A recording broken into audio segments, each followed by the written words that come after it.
PEGI 16.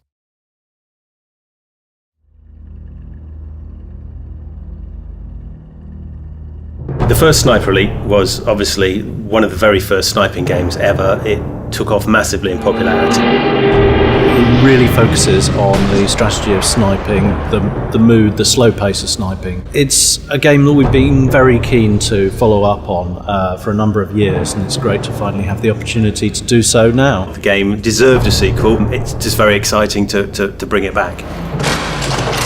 So where do you start making a sequel? I mean, this is a question we asked ourselves a lot. We wanted to make it more accessible to a more mainstream audience and use more of the current conventions in gaming. We knew there were certain things about the original game we wanted to make sure that we maintained the authenticity, the mood. See how we can make the original better, see how we can push the technology, and how we can make, combine those and make a really compelling game. We're set, towards the end of the Second World War in Berlin. It was important that we got that as correct and historically accurate as we could. Martin Pegler has been brought into the project to support the realism. He's an expert in World War II and sniping in particular, and he's been there throughout development to really make sure that everything we do is as authentic as it possibly can be. The role of the sniper, the period we're talking about towards the end of the war, had changed somewhat from being a man whose job was simply to intimidate and terrify. They began very specifically to target officers, NCOs, the other snipers, machine gunners, mortar crews, and so snipers became far more specialist than they had been at the beginning. Martin Pegler's been an asset on this project, and it wouldn't be the same game without him.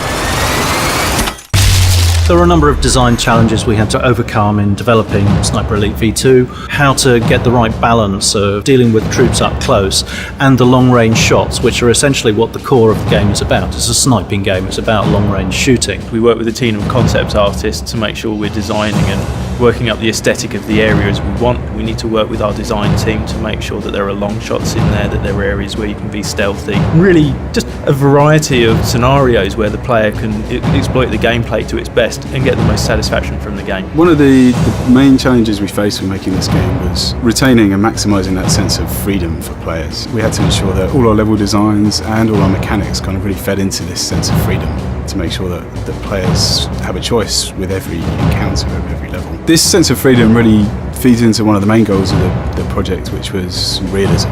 We're trying to recreate a faithful representation of Berlin. Obviously Berlin wasn't a corridor, and reflecting that brings a natural amount of freedom to the game. Generally, more than one approach to any objective.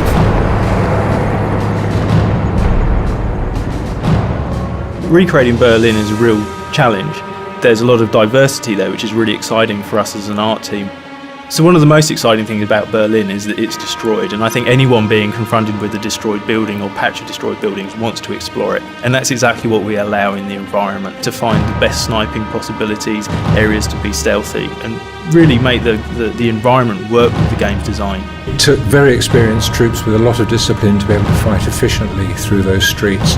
You never knew what was going to be around the next corner, through the doorway you were going through. You could walk into a room full of resting German soldiers. RAI, they're patrolling around, you leave them to their own devices. If you're creeping around the level, you'll see them, sitting at tables, smoking cigarettes, having conversations, those kind of things. We really need to get the sense that these were real characters in the level that you're having to outwit. Once you've alerted them to the fact that you're there, like by taking a shot, they'll react very plausibly. They won't necessarily know exactly where you are just from hearing the one reverberating shot, but by the time you've taken 2 or 3 shots, they're going to figure it out. So it's really important that you relocate between bursts of shots. Shoot 2 or 3 times, and before the enemy have got any idea where you are, you've gone and you've taken up a new position. A single sniper could hold up a platoon or sometimes even a battalion of men by efficient use of his rifle and clever concealment. The street fighting that's portrayed is actually, I think, very realistic.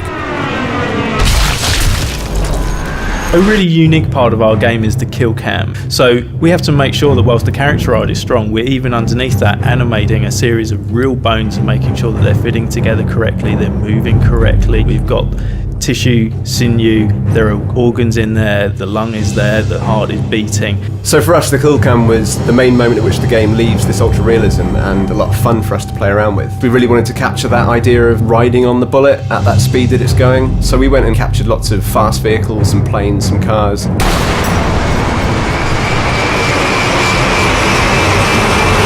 The second half, of course, being that bullet passing through the organs and the bones of its victim. We jumped in the recording room for a few hours, seeing what sounds we could get out of celery and tomatoes and melons and all sorts of different things. Then mixing them together and basically working out which organs they best represented and hooking them up accordingly. Sniper Elite V2 has been a great project to work on. It's great to come back to the franchise after a number of years away from it and be able to do all the things that we weren't able to do before to bring it to the next level. We've worked really hard to make Sniper Elite the best game it can be. People are going to go ballistic when they see it, and they're going to really enjoy it.